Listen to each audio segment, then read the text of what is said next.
Dear students, তোমাদের সকলকেই স্বাগত জানাই। আশা করি তোমাদের থার্ড সেমিস্টারের ইংরেজি পরীক্ষা সকলেরই ভালো হয়েছে।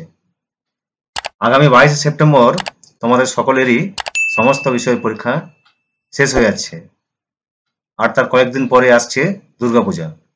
পরীক্ষার চাপের পর পুজোর দিনগুলো আশা করি তোমরা আনন্দে কাটাবে।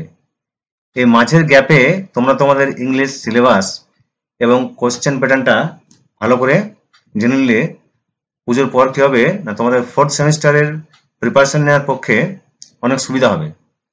আজ আমি ফোর্থ সেমিস্টারের ইংলিশ সিলেবাস এবং তার কোশ্চেন প্যাটার্ন কেমন হবে এই বিষয়টি তোমাদের সঙ্গে শেয়ার করব। ফোর্থ সেমিস্টারে তোমাদের দুটি প্রোজ আছে। প্রথম প্রোজটি হলো Alice in Wonder down the rabbit hole by Lewis Carroll, আর দ্বিতীয় প্রোজটি হলো 3 কোশ্চেন বাই লিও টলস্টয়। এই দুটি প্রোজ থেকে তোমাদের মোট 2 নম্বরের 4টি প্রশ্ন থাকবে। তাদের মধ্যে তোমাদেরকে উত্তর করতে হবে যে কোনো দুটির, আর নাম্বার থাকবে 2 × 2 = 4। আর এই দুটি গদ্য থেকে থাকবে দুটি বড় প্রশ্ন, উত্তর করতে হবে মাত্র একটি। নাম্বার থাকবে 1 × 6 = 6।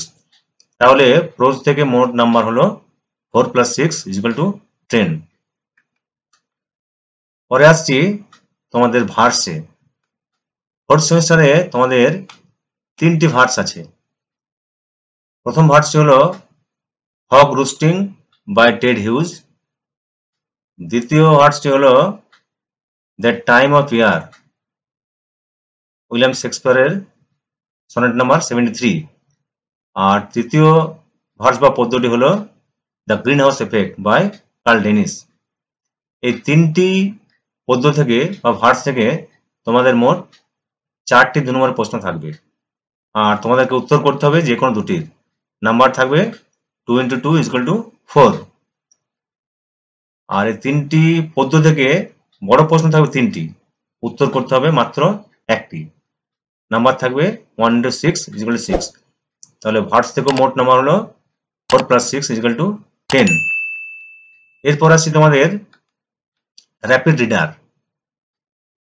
তোমরা থার্ড সেমিস্টারে যে র্যাপিড রিডারের ড্রামাটি পড়েছিলে, riders to the sea by James Synge, ওই ড্রামাটি তোমাদের ফোর্থ সেমিস্টারে আছে, কিন্তু এবার তো আর এমসিকিউ নেই, এবার আছে বড় প্রশ্ন। এই ড্রামাটি থেকে তোমাদের দুটি বড় প্রশ্ন থাকবে, তার মধ্যে তোমাদের করতে হবে একটি উত্তর। নাম্বার থাকবে 1 × 5 = 5। এরপরে আসছে তোমাদের গ্রামার পোর্শনে।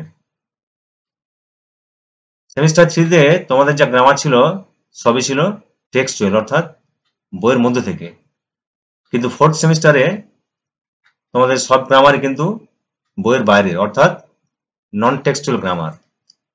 এই নন টেক্সচুয়াল গ্রামারের মধ্যে থাকছে তোমাদের synthesis and splitting of sentences, change of narration, correction of error and fill in the blanks.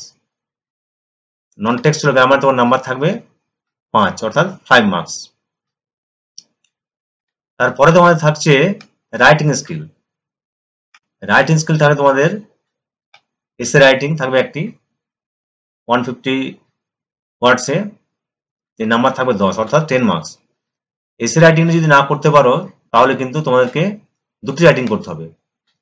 একটি আছে ড্রাফট ইমেল 75 ওয়ার্ডস 5 মার্কসের, অপরটি হলো ব্লগ রাইটিং 75 ওয়ার্ডস 5 মার্কসের।